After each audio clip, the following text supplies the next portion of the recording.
إن الحمد لله نحمده ونستعينه ونستغفره ونعوذ بالله من شرور أنفسنا ومن سيئات أعمالنا من يهده الله فلا مضل له ومن يضلل فلا هادي له أشهد أن لا إله إلا الله وحده لا شريك له وأشهد أن محمدا عبده ورسوله صلى الله وسلامه عليه أما بعد يا أيها الذين آمنوا اتقوا الله حق تقاته ولا تموتن إلا وأنتم مسلمون يا أيها الناس اتقوا ربكم الذي خلقكم من نفس واحدة وخلق منها زوجها وبث منهما رجالا كثيرا ونساء واتقوا الله الذي تساءلون به والأرحام إن الله كان عليكم رقيبا يا أيها الذين آمنوا اتقوا الله وقولوا قولا سديدا يصلح لكم أعمالكم ويغفر لكم ذنوبكم ومن يطع الله ورسوله فقد فاز فوزا عظيما أما بعد فإن أصدق الحديث كتاب الله وأحسن الهدي هدي محمد صلى الله عليه وسلم وشر الأمور محدثاتها وكل محدثة بدعة وكل بدعة ضلالة وكل ضلالة في النار ثم أما بعد. Alhamdulillah, we still continue going over this tremendous book, Nawaqid Al-Islam, the Nullifiers of Islam. We still are going over the explanatory notes, التعليق على نواقض الإسلام by the فضيلة الشيخ العلامة Shaykh Ahmed al-Najmi Rahimahullah ta'ala. We have reached the 10th nullifier from the 10 nullifiers. So we have reached the final nullifier. وقال إمام المجدد محمد بن عبد الوهاب رحمه الله تعالى قال: العاشر إعراض عن دين الله تعالى لا يتعلمه ولا يعمل به، والدليل قوله تعالى: ومن أظلم ممن ذكر بآيات ربه ثم أعرض عنها إنا من المجرمين منتقمون. Allah subhanahu wa ta'ala, He tells us here in this ayah in Surah Al-Sajdah, and this is the proof for the 10th point. So it's in Surah Al-Sajdah and it's verse number 22. Ala kullin, the Imam, before mentioning the ayah, he says in the 10th naqid, yani from the Nawaqid of Al-Islam, is the turning away from the deen of Allah the Most High. If an individual, he turns away from the deen of Allah subhanahu wa ta'ala. And then it's very important to mention what the Shaykh he mentions, because a person may have in his mind a concept of what turning away is.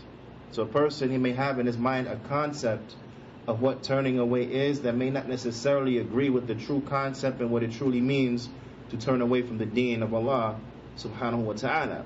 So the Shaykh he mentions, he says, to turn away from Allah's deen, to turn away from the deen of Allah the Most High, not learning it nor acting in accordance to it. Naam. So he says that the turning away is by what?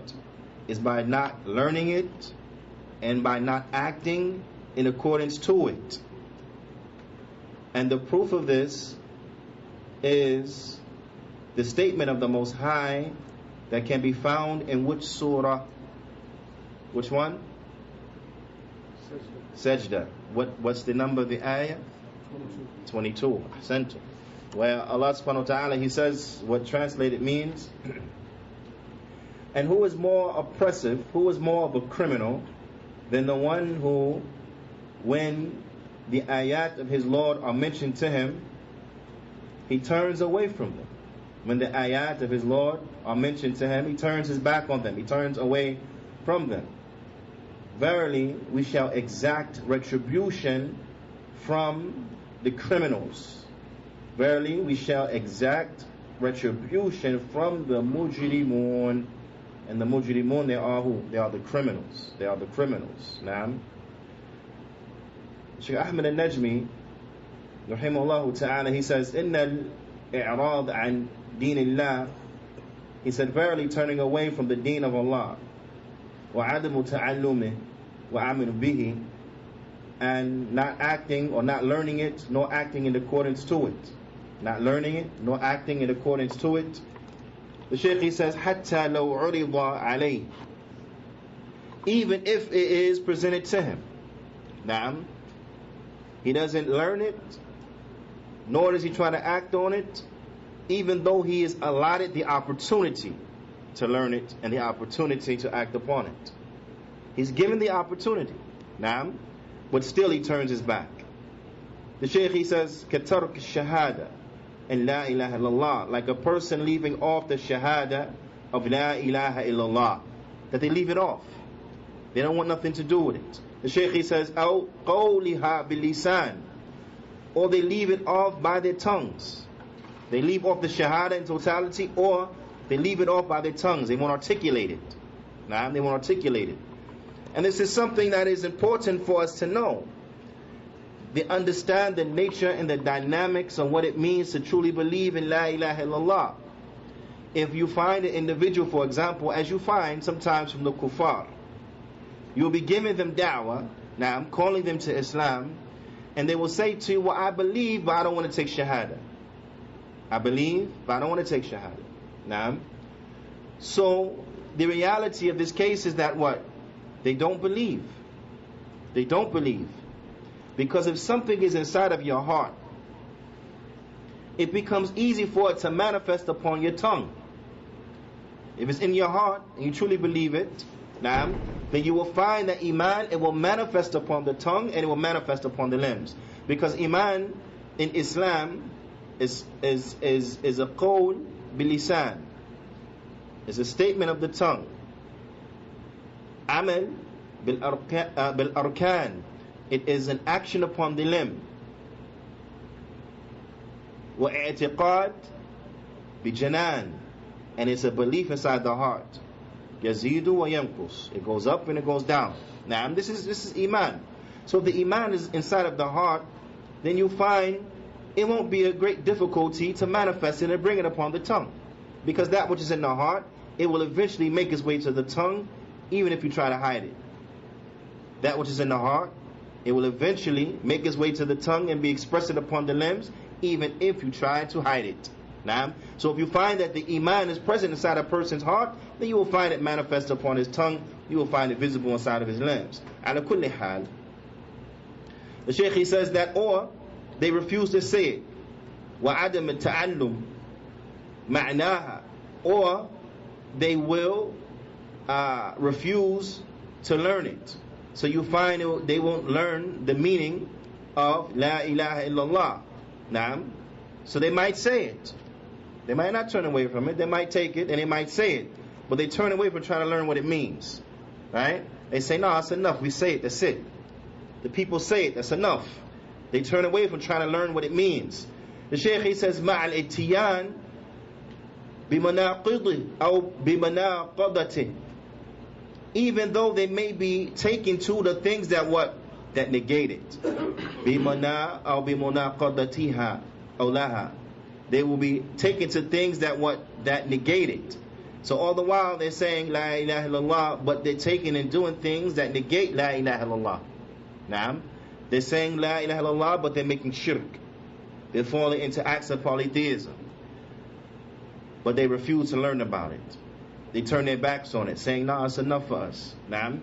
Ala kullin, this here shows you another example, another illustration of the danger of any da'wah that's devoid of educating the people on the meaning of La ilaha illallah.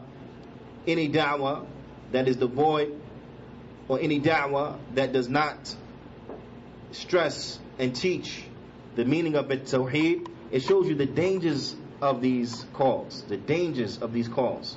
Now, and this is why it is important that we stay away from all of the likes of these calls that do not concentrate on Tawheed. They do not educate the people about the Tawheed, even though we live in a time where there are many infringements upon the meaning of Tawheed by those who claim to be practitioners of the deen of Al-Islam. Now, this is why the learning of these things is important, because from it, it teaches us what not to do. It teaches us what not to do, what to stay away from, what to avoid. على كل the Shaykh says وعدم التعلم معناها مع إتيان بمناقضته لها, that they refuse to learn it, even though you will find the individual, he is doing things which contradicts it. فإذا دعي إلى أن يتعلم معنى لا إله إلا الله حتى لا يقع فيها حتى لا يقع فيما يناقضها أبى وأعرض واستكبر وهو مع ذلك واقع فيما يناقضها.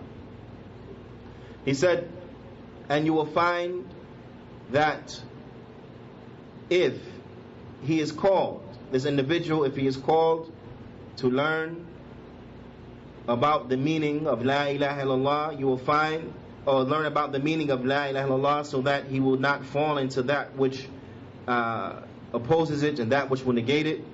You will find that he will refuse, and he will turn his back, and he will be arrogant, even though all the while he is falling into that which will negate it. The Shaykh says, وَهُوَ مَعَ ذَلِكَ وَاقِعٌ فِي مَا يُنَاقِضُهَا. Even though with that he's falling into that which will negate La ilaha illallah, he still don't want to learn. He still don't want to learn. Then the Shaykh, he brings examples. Because a person, he may say, well, does this happen? Are we talking about something that is hypothetical? Right?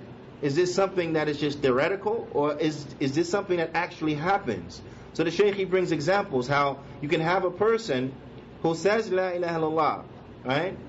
But he turns his back on learning it, even though he's falling into that which is the opposite of it. So the Shaykh, he brings an example. He says, كَالْعِبَادَةِ الْأَوْلِيَاءِ, like worshipping the awliya. Like worshipping the awliya. Naam. And we know this is present amongst the ummah. You have individuals who they call upon the awliya. They call upon the quote-unquote saints to help them in times of peril, or to aid them when they are in need of something and the like. Like there was an individual one time in Egypt, he gave us a story how he had a broken limb. Right? He had a broken limb. And it was time for the testing. It came up time for tests inside of school. He didn't mention whether it was the midterms or the finals. He didn't mention. But one of these testing times came up in school. He had a relative who told him, you have to go to Masjid Hussein, right? And you have to go there and you have to ask Hussein so that you can pass the test. Make dua to him so you pass the test, right? And he said this was his days of what he called Jahiliyyah. This was his days before he didn't know, before he started becoming serious about the religion and one who was practicing. He said, so he took the advice, even though he lived so far away from this particular masjid in Cairo. He took the advice and he went through the troubles of getting on the public transportation with the broken limb till he got there so he can make the request. He didn't mention to us whether he passed or not, Allahu a'lam, or I don't remember. But ala kullin, you find this was individuals who do what? Who say La ilaha illallah. They are Muslims. But out of a gross ignorance, they have fallen into the likes of this due to the evil ones who are calling the people to such things. Right? So it is quite possible. It's quite possible that Muslims would do that. That they will go and they will pray and to the awliya, the quote-unquote saints. The Shaykh says, وَإِتْيَانْ إِلَى سَهَرًا. And you find this as well, أَوْ الْمُنَجِّمِينَ. Or you will find that they will go to the soothsayers. Right? They say La ilaha illallah, they believe. But then they'll go to the soothsayer, they'll go to the magician.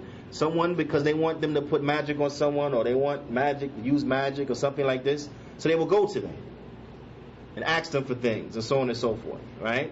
Or the Shaykh, he says, or they will go to the munajjimin, the astrologers, those who deal with astrology. right? What do you say? Yani, from the zodiac signs and all this type of things. Now, even if it's, because the early man they explain, even if it's going to the column inside of the paper for the daily horoscope, that also enters into it. So you find Muslims who say La ilaha illallah and everything, maybe just got finished praying Fajr, but they'll pick up the morning paper and they'll go and look to the daily horoscope, and they're looking for whatever it is they're looking for. Wa'iyadu billah. These are things that go against La ilaha illallah. These are things which will remove La ilaha illallah. Na'am. But it's because of the gross ignorance that they've fallen into the likes of these things. So you have individuals who purposely turn away from learning La ilaha illallah, but yet you will find that they are falling into the likes of these things. This is very dangerous. The Shaykh says, Aw tawaf bil qubur, or by them making tawaf, circumvalating the graves, going around the graves. وَسُوقِ النَّظَرْ لَهَا, and making oaths to the graves. Making oaths to the graves. The Shaykh, he says, أو يمتنع عن أداء الصلاة التي أمر الله بها فهو عمود الإسلام. He said, or he will refuse and forego the performance of the prayer of which Allah Ta'ala, He has commanded it, and it is the pillar of Al-Islam. It is a supporting pillar of Al-Islam. So you find that they have no concern for any aspect of the religion, they turn away from it and the like. So this is something that is tremendous, it's tremendously dangerous. And the Shaykh says, فهذا الإعراض عن أصول الدين التي لا يكون الإنسان مسلما إلا بقبولها وإتيان بها وتعلمها وعمل بها. He said, so you find that he will stay away, or he will turn away from these fundamental aspects of the religion of which an individual, he cannot be a Muslim except if he accepts them, and except if he takes to their performance, or except if he takes to them and he learns them and he acts in accordance to them. Without this, an individual can't be a Muslim. But you find that there are individuals who they turn away from the usul of the deen arrogantly. And a lot of times it's because they have the belief that we are Muslims and that's it, that's all we have to do. We are Muslims because our family are Muslims. We are Muslims because the land we're from is a Muslim. We're always going to be Muslims. We don't care what no one says. We don't care what we do or don't do. We are Muslims. Why? Because in their minds they look at Muslim as if it is a nationality. They look at it like it's a nationality. You understand? So they say, no, we Muslim. Why are you Muslim? Because our family's Muslim, because the land we from is Muslims, because this and that. So we Muslims. Because they deem it as a nationality. Can't nobody tell me I'm not a Muslim. You understand?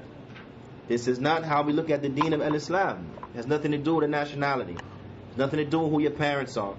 It has nothing to do with the or the region in which you come from. It has nothing to do with that. Each individual has to what? Has to accept. He has to submit himself to Allah subhanahu wa ta'ala. Islam is not something that could be inherited. It's not something that could be inherited. If it could be inherited, then why did Ya'qub alayhi salatu wasalam ask his children, what you going to worship after me? You understand their lineage? You understand their lineage? What they were for? His forefathers was prophets and messengers from the greatest of mankind. But he understood, he knew that the outstanding background that you come from is not going to help you after my death. So he asked them, because he was concerned, what are you going to worship after me? You see? Why? Because Islam cannot be inherited. You can't say my parents Muslim, I'm Muslim, that's it. No, it doesn't work like that. Each individual has to accept, each individual has to submit himself to Allah subhanahu wa ta'ala. Each person has to submit himself by implementing the tawheed, by being compliant to the obedience of Allah subhanahu wa ta'ala, by freeing himself from shirk and from the polytheists, by doing those things that Allah subhanahu wa ta'ala has mandated upon an individual from the origins of the deen. Each person has to be upon this. Each person has to learn those fundamental aspects of the deen that everyone has to know. And the ulama, they say, بِالضَّرُورَةِ. bid-darura. Everyone has to know this, bid-darura. It's like a person coming and he's saying to you, I didn't know Muslims even fasted. I didn't know fasting was even a part of the religion. We don't accept this from them. Knowing that we fast in the month of Ramadan is something that we know bid-darura. A person that come and say, oh, we fast in Ramadan, I thought we fast in Safar. You say no. Knowing that we fast in Ramadan is something that we have to know bid-darura. A person that comes and they say, well, I didn't know we even had to pray in Islam. I didn't know we prayed. I didn't know Salat was a part of Islam. We say, no, these are aspects you have to know bil-darura. You have to know these things. No one is excused from being ignorant about the likes of these things. You understand? No one is excused about being ignorant with regards to the likes of these things. We have to know these things inside and out. So in order to perform the Salah, we have to what? Learn how to perform the Salah. So we have to learn. In order to fast correctly, in the month of Ramadan, then we have to what? Learn how to fast. We have to learn how to fast. In order to believe in the Shahada, we have to what? Learn what the Shahada means. So these are aspects of the religion that we have to take to, and we have to learn, and we have to study, and we have to implement. Because would you imagine that a person can be a Muslim and he's missing the Shahada, the Salat, and the Siyam? Can you imagine that? A person's a Muslim, but he don't do no Shahada, and no Salah, no Siyam. How's he a Muslim? Okay. He's a Muslim, but he don't believe in the books, he don't believe in the angels, he don't believe in Qadr, he don't believe in the last day. How he's a Muslim? He comes to you and says, I didn't know angels exist. We believe in angels? Yes, salam. You understand? These are things that are bid-darura. Then this is why it's important. And when one reflects upon this reality, then it becomes even more apparent to him, or they may better understand why the Prophet ﷺ said, طَلَبُ الْعِلْمِ فَرِيضَ عَلَى كُلِّ مُسْلِمٍ. That seeking knowledge is obligatory upon every Muslim. Those knowledges that are fard ayn, that are an individual responsibility, they are obligatory upon every Muslim. Those things that are an individual responsibility are obligatory upon every Muslim. The proper beliefs, this is an individual responsibility. They can't say, no, our father got good aqidah, so that's fine for the family now. No. Can't say, my ummi has good aqidah, it's good for the family. No. Every person has to have the good aqidah and good minhaj. Everyone. Now, likewise, praying. Everybody has to pray. There's no excuse not to pray, except for the excuse that the Sharia has given. Right? Except for the excuse that the Sharia has given. But we know this is in an isolated incident for who? For the sisters, for the women, when they're upon their menses, right? Then how they demonstrate ibadah upon their menses is by being compliant to the rules and regulations of Allah subhanahu wa ta'ala, but not offering a salah, because they haven't been allowed to at that time. Right? So they have to know the rules and regulations of those times when they're not permitted to pray. So when they have their menses, after having a baby, and the bleeding that follows thereof, right? So on and so forth. Okay? Then these are the times where they hold back. Right? But other than that, then what? You have to pray. If you can't stand up, you say, well, okay, I can't pray, I can't stand up. No, then you pray what? Sitting down. You can't sit down because that's your situation. Right? Then what happens? Then you pray what? Laying down. You can't move your limbs because that's the situation. Then what do? Move with your eyes. Do your best you can do. You can't move your eyes, and what you do the best you can do. But it's never an excuse, is it? You can't find water. It's okay, you don't got to pray. Prayer is removed for you now. No, you make tayammum. You can't find water, you can't find dirt, then what you do? You pray upon your situation. You pray upon that state. You pray Allah to the best of your ability. This is the relaxation that the Deen gives you. This is the openness and the flexibility that the Deen gives you. You do what you can do. But what do you never hear? Okay, then you can skip that prayer. No, that's not an option. You pray upon the hal that you're upon. If you can't make wudu, there's no water, there's no dirt, there's no nothing, but that you tried everything, you exhausted yourself, but you couldn't find any way, then you pray like that. You pray like that. But it's never, okay, you don't pray. No, you always have to pray. There's no excuse. You can't say, I was in class, I had a big test. Okay? You pray. Right? If there's a doctor, right, and he's inside of the breast cavity of an individual and he's doing a surgery and the time for salat come in, what do we tell the doctor? Don't worry about it. You can skip that prayer. No, we tell him pray when you can pray at your first time of availability. And this is the flexibility of Islam. Islam doesn't say, no, just pray, call the prayer, let the person die on the table. No. You make sure you do your best in that operation and so on and so forth. But once you have finished and concluded, and that thing that prevented you is no longer there because the surgery is done, the guy is in recovery right now, then what do you got to do? You got to pray. And that means you have to make up dhuhr or combine the dhuhr with the asr, because the time you finish is asr time now. You get a chance to pray dhuhr. Now you pray dhuhr and asr in the time of what? Of asr. You pray at the first available time. You understand? These things we have to do. So ala kullin, turning away from the likes of these things is inexcusable. There's no excuse to turn away from these things. And if a person were to do such, then this is from the things that will negate an individual's Islam.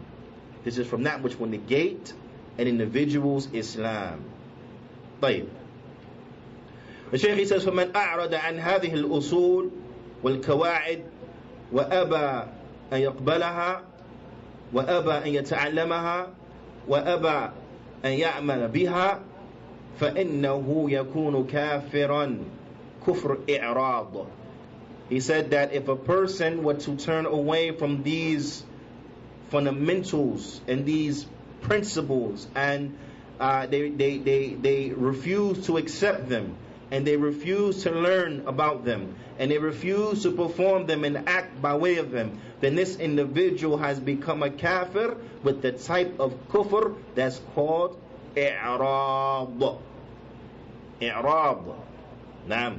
Which brings us now, because the ulama, they say that disbelief is of 4 types. So I want you to write this down now.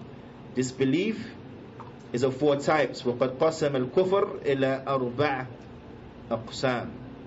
And kufr, disbelief, has been broken down into 4 types. This is important. This here is very important. I want everyone to get it, to write it down, inshallah ta'ala, and to take note of it, and to memorize the 4 types of disbelief. And remember the 4 types of disbelief.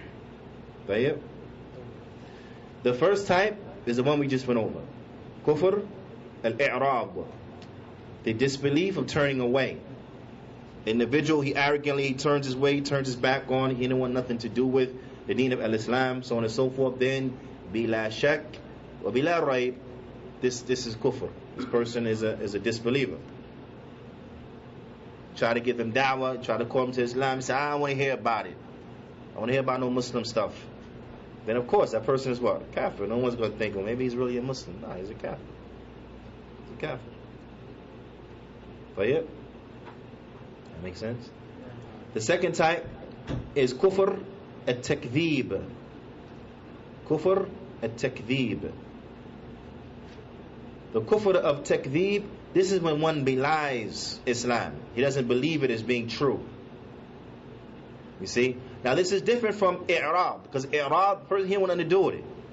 I don't want to do this. I don't want to hear about it. I don't want to get it away from me. This is i'rad. Person just totally turns away from it. He don't want to do with Islam. Right? Whereas with takdhib, this doesn't necessarily mean that a person doesn't want to learn about it. Right? He might learn about it, but he don't believe in it. He might know something about it, but he doesn't believe in it. He don't believe in it.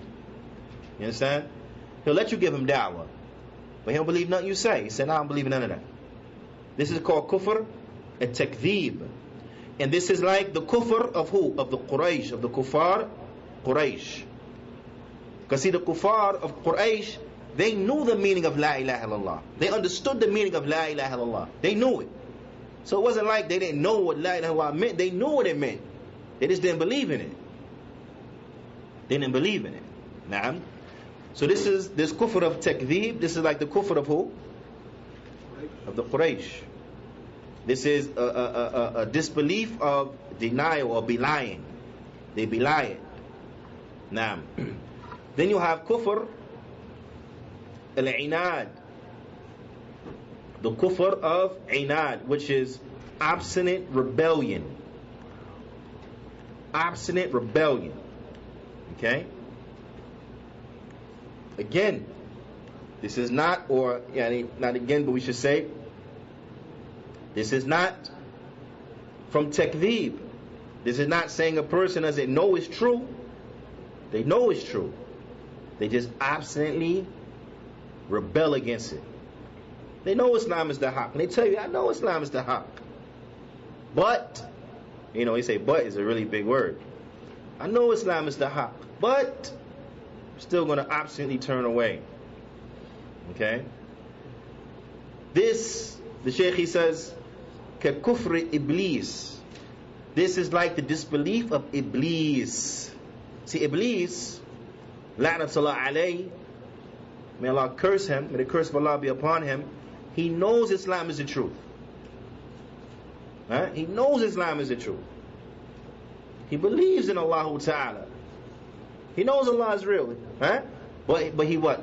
But he obstinately rebels. He obstinately rebels. So therefore what? This is kufr. He refuses. He refuses to abide by Islam. He refuses to submit himself to Allah. He refuses to listen to Allah. So therefore what? Due to his obstinate rebellion, he is a kafir. Also, you know who's like this? Because we gave you an example, Iblis. That's an example from which type of mankind? From the jinn. Because mankind it could be what? It could be, mankind includes jinns and who? And humans. Right? Jinn and humans. But so let's give an example from the human. From the human sort. From the humans, this is like the example of Fir'aun wa qawm. This is like the example of Fir'aun and his people. So have the kufr Fir'aun wa qawmih, the disbelief of Fir'aun and his people. It was a disbelief of obstinate rebellion. They knew Islam was the haqq. They knew it was the haqq, but they obstinately rebelled. But the proof of this can be found in Surah Al-Nahl, in Surah Al-Naml. Surah Al-Naml. In its verse 14, Allah subhanahu wa ta'ala, he says, وَجَحَدُوا بِهَا وَاسْتَقَيْنَتْهَا أَنفُسُهُمْ. شوف. ظُلْمًا وَعُلُوًّا. He says, what translated means, and they denied them, meaning those ayat from Allah subhanahu wa ta'ala, and they denied them wrongfully and arrogantly. They denied them wrongfully and arrogantly. ظُلْمًا وَعُلُوًّا. Wrongfully and arrogantly, although their own selves were convinced of them. You see, although their own selves were convinced of them.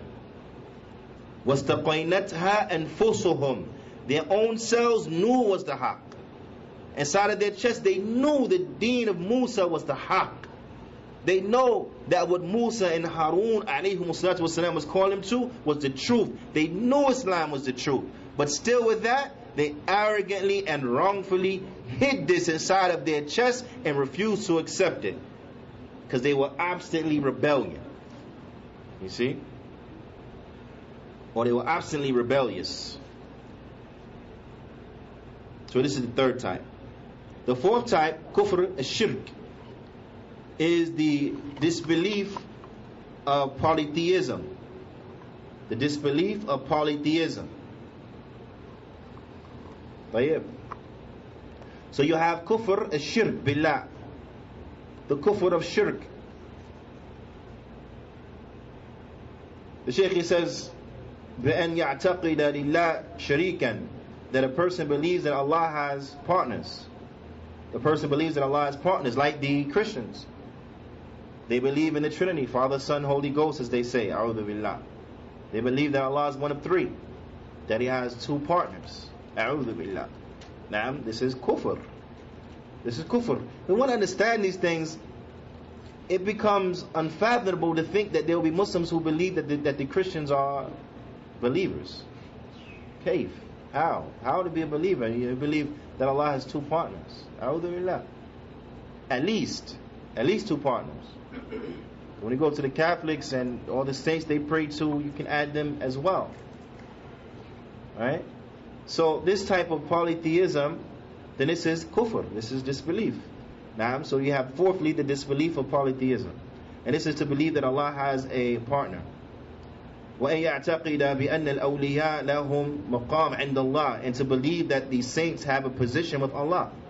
That the saints have a position, meaning that they have a portion of uluhiyyah that belongs to them.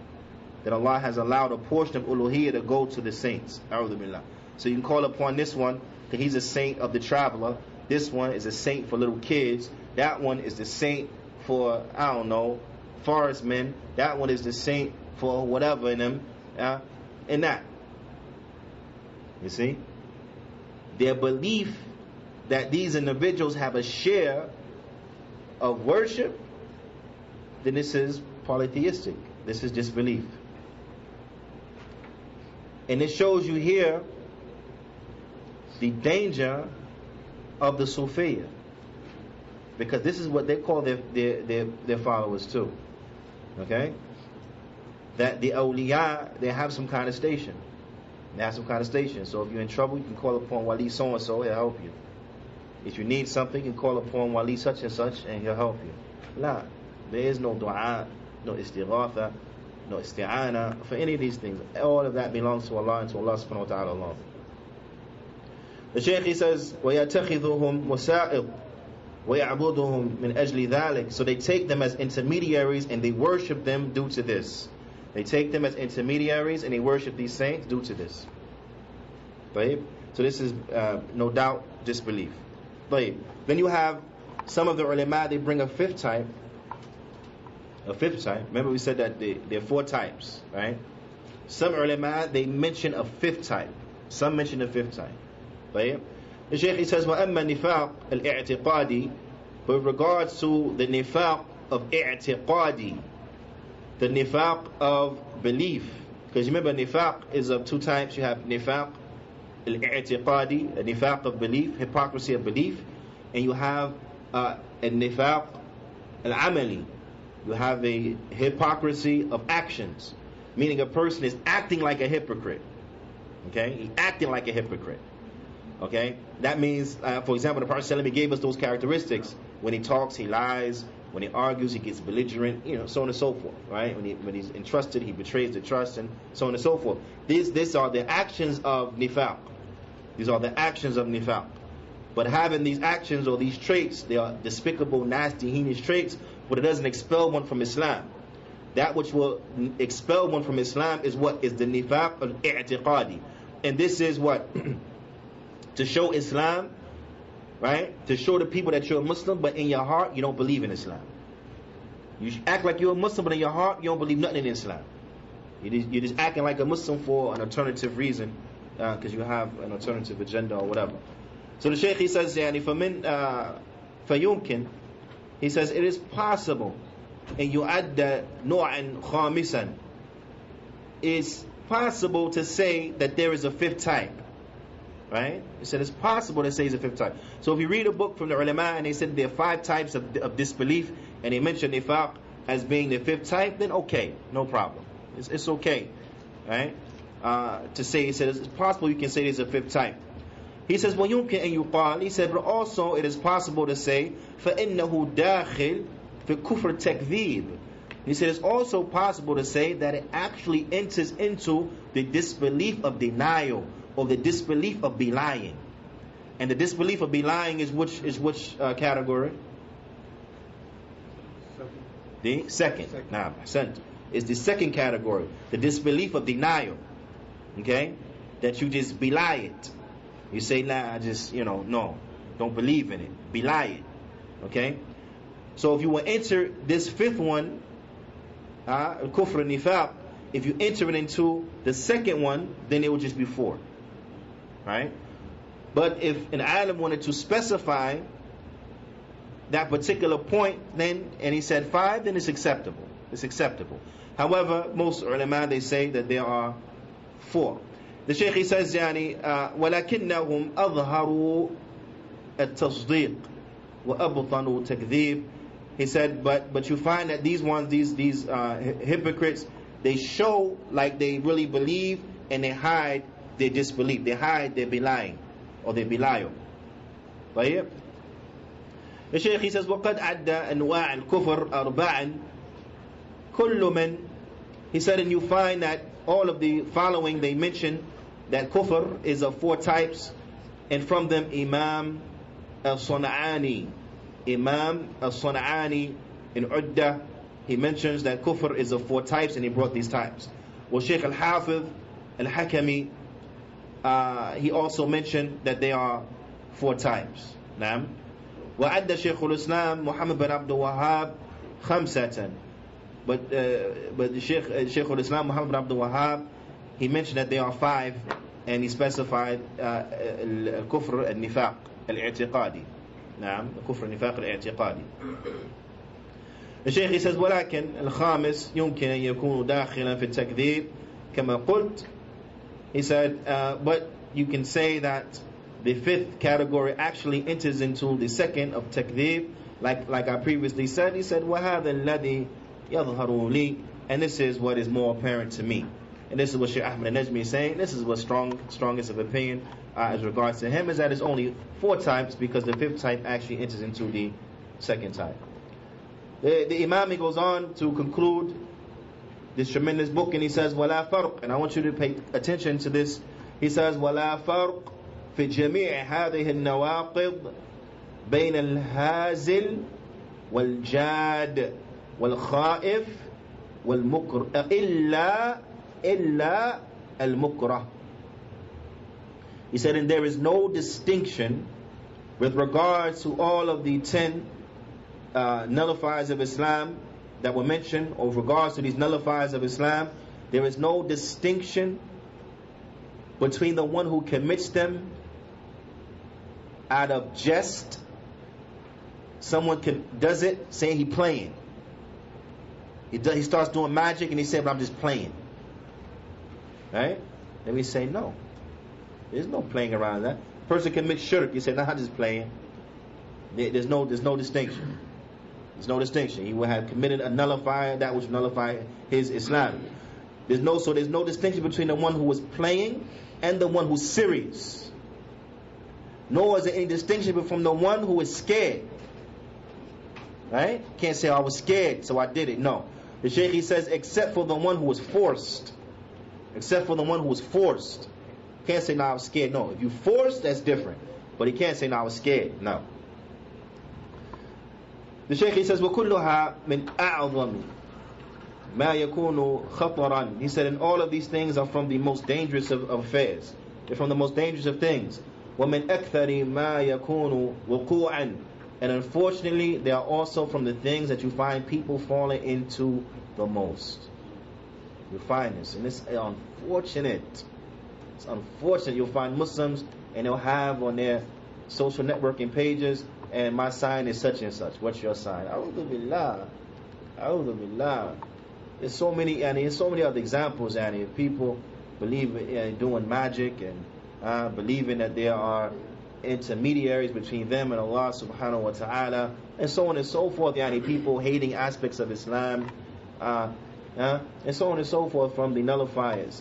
That you find that the people fall into them a lot. This is why the ulama, they will stress and they will constantly teach the likes of these things so that the Muslims know what to avoid and what to stay away from.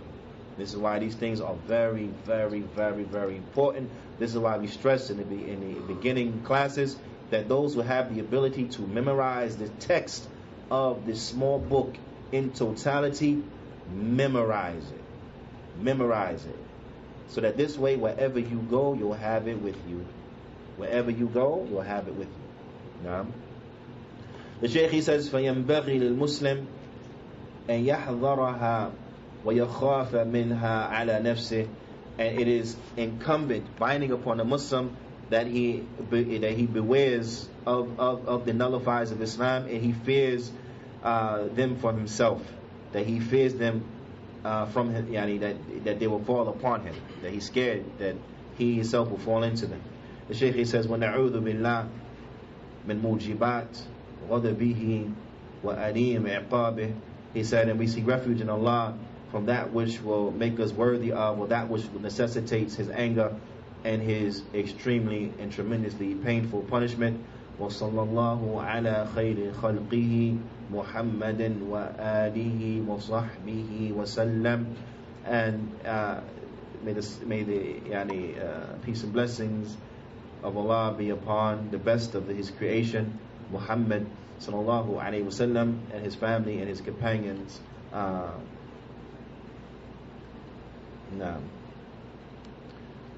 Shaykh Ahmad al-Najmi Rahimuallah ta'ala, in conclusion he says, وهذه خاتمة التي أوصى بها رحمه الله تعالى أن يحذر الإنسان المسلم من وقوع في شيء من هذه النواقض. He said, in this ending, this conclusion, the author Rahimahullah Ta'ala, he advises, he gives the strong, powerful advice to the Muslim to beware, to the Muslim man or Muslim human being or individual, Muslim individual, to beware of these things and beware of falling into these things which would nullify their Islam. بأن يقوله أو يفعله جادا أو جادة, whether they do it, whether they say something from them or they do an action from them seriously, intending to do that, أو هازلا, or they do so jestfully and playing, and so on and so forth. إذ إن من قال شيء من هذه النواقض على سبيل الهزل يدل يعني الفعله يدل يعني فعله على الاستخفاف بالشريعة. It's a very important point to understand. He said, because if it was the case that an individual, he did something from these, or he said something from these things which would nullify the Islam, and he did it playing, then this action of his, يعني يدل فعله, his action will point to the fact that he's making light of the Sharia, that he's making jest of the Sharia. He doesn't find any weight to it, but he's like disrespecting it, deeming it to be insignificant, and so on and so forth, making fun of it almost, right? Making fun of the Sharia. So of course, such a thing, then this is kufr. A person playing around like that, then this is kufr. The Shaykh he says, وَتَجَرُّ عَلَى مَا يُنَاقِضُ, or yani, it was shown that he is reckless to engage and to be involved in these things which would nullify and contradict the Islam and nullify an individual's Islam. He's dangerous, dangerous enough and reckless enough to risk this. The Shaykh he says, فَلَا يَجُوزِ الْمُسْلِمْ أَن يَقُولَ شَيْئًا مِنَ الْأَقْوَالِ الشِّرْكِيَّةِ عَلَى سَبِيلِ الْهَزْلِ. He says, so it's not permissible for someone to say something from the statements of shirk playing around. Right? Person want to make a joke and he starts swearing by all these false deities and calling upon this. This is not permissible. This is not permissible. Person is playing around, he wants to make a joke and he starts chanting out some of the chants of shirk. It's not permissible. And he said, but I'm just joking. No, it's not permissible. Nah, because this is making light of the deen and disrespecting the religion. The Shaykh he says, أو يستهزأ بشيء من دين رسول الله صلى الله عليه وسلم أو ثوابه أو عقاب على سبيل الهزل, or playfully and justfully he starts making fun of something from the deen of the Messenger sallallahu alaihi wasallam, like he makes fun of the way the Muslims pray, or they make fun of an aspect of the deen. They start making fun of the aspect of the deen, making fun of the beard, making fun of the hijab, things of this nature, right? Even though they may say, oh, but we're just playing around and making light of it, or they're making fun of the rewards, or they're making fun of the punishments, right, and the like, then this is kufr. The Shaykh he says, وَكَذَلِكَ جَمِيعَ النَّوَاقِدِ, and also for all of the other types, or this is applicable for all of the other things, or all the other nullifiers of al-Islam. لَا يَجُوزِ أَحَدًا أَن يَسْتَخْفِفَ بِذَلِكَ وَيَعْمَلَ شَيْئًا مِنْهَا أو مِنْ. He said that it is not permissible for a person to make light and make jest of any one of these things, nor for him to act in accordance to it. نعم. فإن ذلك مثل ما يقال, and this is like what they say. The Shaykh is what he said. He said this is like what they say. اللعب بالنار, playing with fire. So this is like, as they say, playing with fire. اللعب بالنار, playing with fire. He said, "A لعظم خطورتي." He said, due to the greatness of its danger, due to the magnitude of its danger, and due to the magnitude of the crime, وإثم, and the magnitude of the sin. Shaykh, he says, فالحذر الحذر. He says, so beware, beware. The Shaykh, he says, وأما مكره, but the one who is forced, the one who was forced to commit one of these things, فقد ورد فيه نص في كتاب الله حين أن عمار بن ياسر تحت العذاب وما زالوا به حتى ذكر آليتهم بخير. That Ammar bin Yasir radiyallahu ta'ala anhu, they were torturing him. They were torturing him, right? And they let him know that we're going to continue to torture you until you say something good about our gods. Right? The torture is not going to stop until you say something good about our gods. فجاء إلى النبي صلى الله عليه وسلم وقال الصحابة كفر عمار. So he came to the Prophet ﷺ and the Sahaba. They said that Ammar has become a kafir. Ammar has become a disbeliever because he spoke good about their gods, so that the torture will stop. وقال النبي صلى الله عليه وسلم ما كفر عمار. So the Prophet ﷺ, he said, Ammar, he didn't become a kafir. He said he did not become a kafir. He said, إن عمار ملي إيمانا من أخمصه إلى مشاشه. He said that no, Ammar, he did not become a kafir. Rather, Ammar, he is filled with iman from the bottom of his feet to the top of his person. He's filled with iman from the bottom of his feet to the top of his person. Naam. فأنزل الله عز وجل الآية في سورة النحل. So Allah, he sent down the ayat that can be found in Surah An-Nahl in his verse 106. إلا من ukriha, except for the one who he is forced.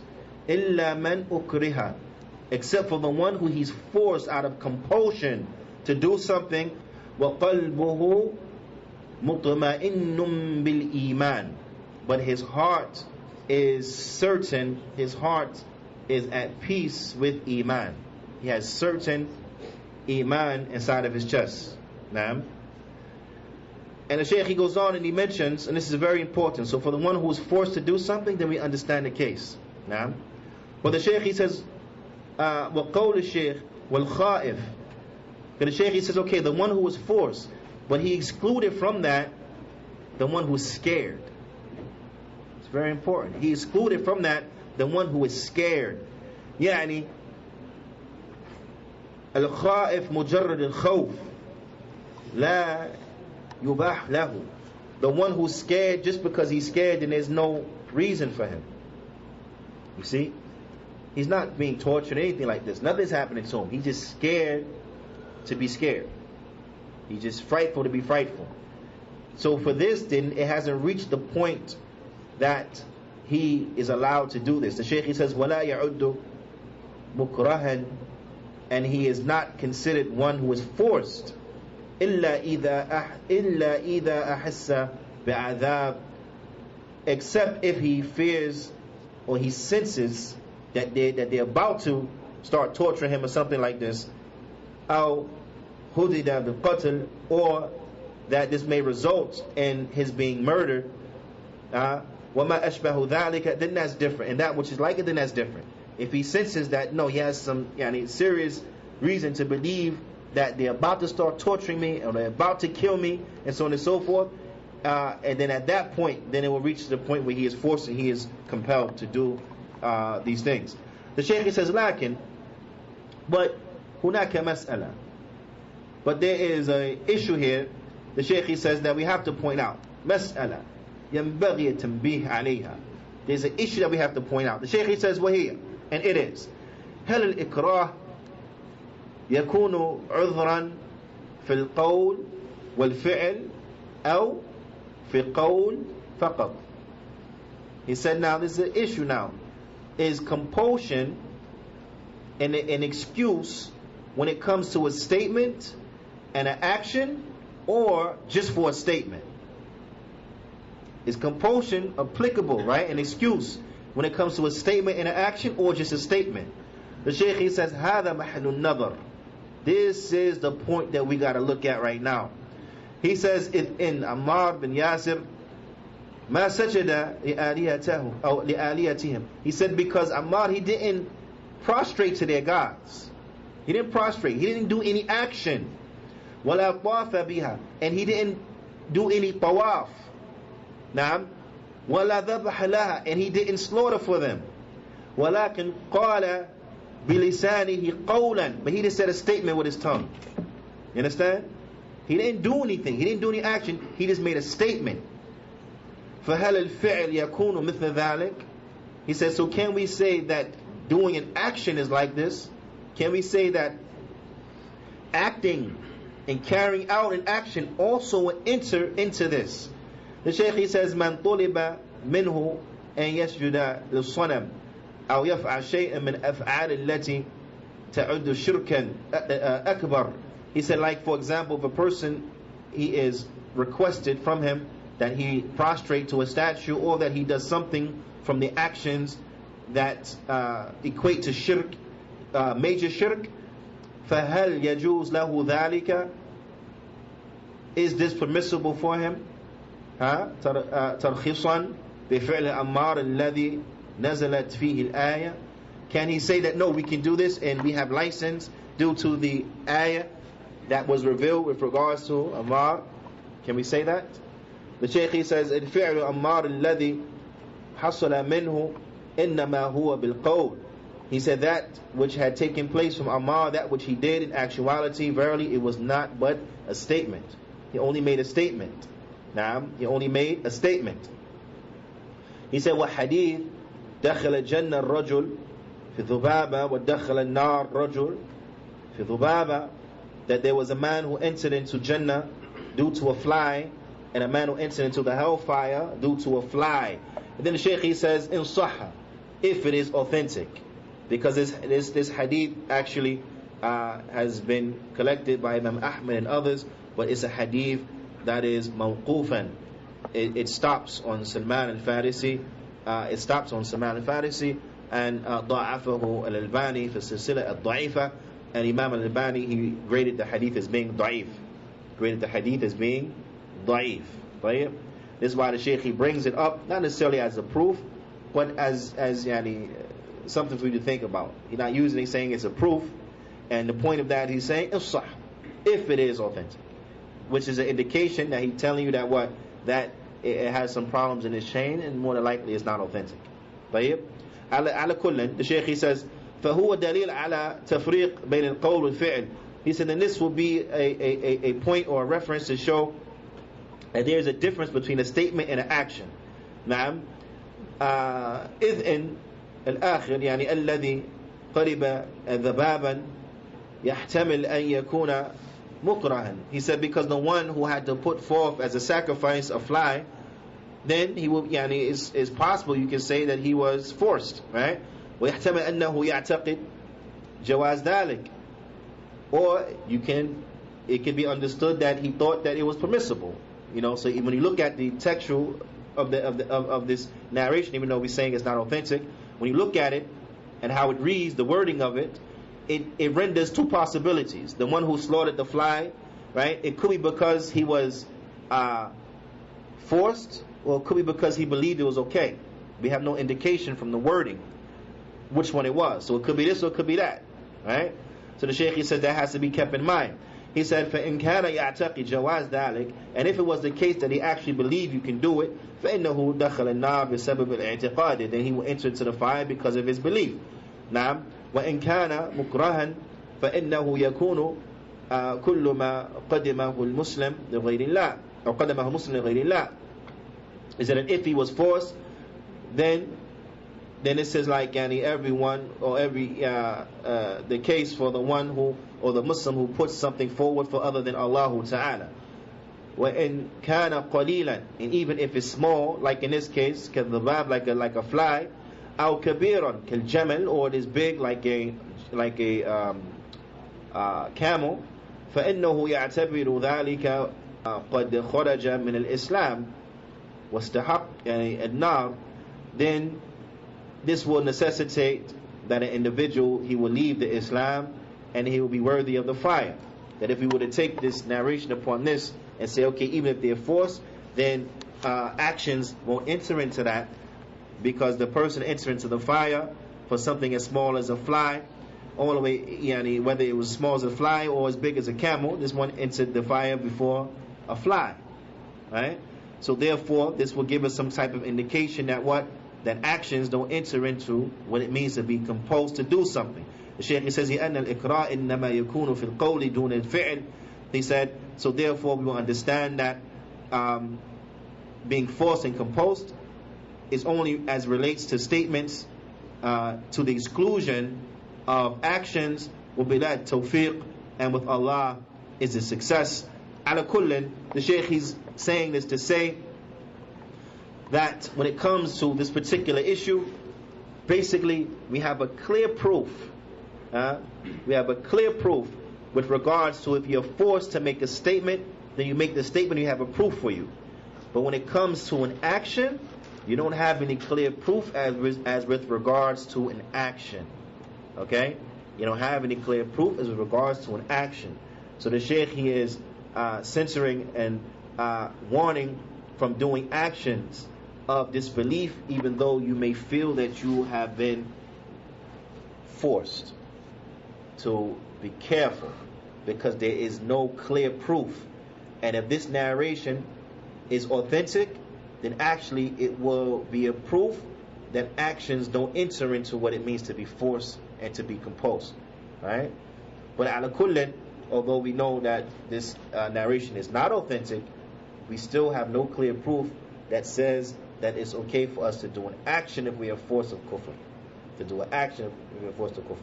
Like a person, and he says, okay, you're going to take me to church and you're going to sing all the hymns with me and do all the prayers and so on and so forth. And the person can't say, no, I was forced, I had to go.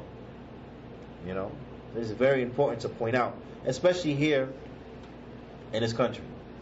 We have a lot of people who claim being forced and they're not really being forced, but you'll find that they went to church on Mother's Day or they went to church on Easter because the mother or the grandmother wanted them to do so, and so on and so forth. And they'll bring this as an excuse. My mom's made me do, or my father, or I had to, or grandmother, she gave me the guilt trip, so I had to take her. No, you did not have to take her. No. And this is important to point out that even if this was the case, there is some serious doubt whether or not actions enter into that. Even if this was the case. But we know in your case, this was not the case. And this is to help us to stress these issues and to stress staying away from kufr and to stress staying away from all shirk and all types and actions of kufr and actions of shirk in all shapes, forms, and fashions. Now, makes sense? Yeah. And the Shaykh, he says, وصلى الله وسلم على نبينا محمد وعلى آله وصحبه وسلم. So with that, likewise, نكتفي بهذا القدر.